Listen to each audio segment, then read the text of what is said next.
Gur mágad a chean cóirle agus fáilte arás ach bhí tú sa chair coppla uairlam ó hin agus there's a few things I suppose I want to raise with yourself, Minister, and I think we've always had quite a good constructive relationship. But first of all, I need to answer back to some of the things that Oireachtas Crow said, because I have to say, like I mean, he's not here now. He's well able to dish it out, but can he take it is a whole other question. But first of all, I mean, I think the word and its mother can grasp the Sinn Féin's policy in terms of pensions. Clearly, Oireachtas Crow can't, but I'm more than happy to explain it to him so that he can maybe grasp it. And I also know there's concern for the people of the North, and it's refreshing to hear from Fianna Fáil. But of course, in relation to Deputy Crow, I am sure that all it is chat and absolutely no action. But again, it is disappointing that he didn't hang around to hear some of the responses to his claims and his excitement.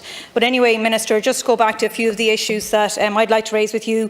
The first is in relation to the cohabiting couples, and this is something that I'd raised with the Minister for Finance during the Finance Bill as well. So as you'll know, of course, with social welfare, cohabiting couples are treated together, but then in terms of tax reliefs, it's different. So it's only married couples are, get the tax relief, but cohabiting couples don't. And in fairness to the Minister, I had quite good engagement with him on it, and he had said that there was some issues in terms of certain court cases. But I think it's an interesting one to look at. And I note that you said in your opening statement here yesterday that you had tried to take on board some of the suggestions from last year. So that would be maybe something that would be worth looking at, the fact that cohabiting couples are taken together for social welfare purposes, but not when it comes to tax relief. And that just doesn't seem fair, Minister. And it is something that has, is increasingly becoming an issue. And since I've raised it, more people have gotten on to me in relation to it.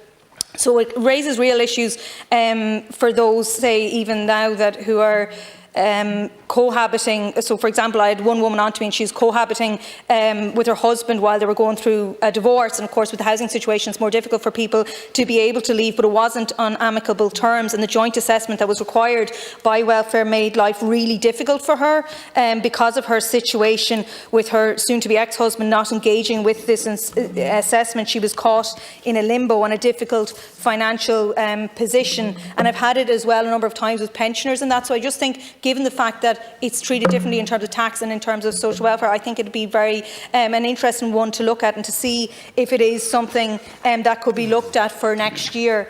The other thing I just wanted to flag with you is in relation to the waiting times for claims, and I know that other people have raised this as well, but I had one lady on disability allowance who got reassessed and had to wait 2 months to be able to get her payment, and obviously it's backdated, but at the point it left her in a very vulnerable position.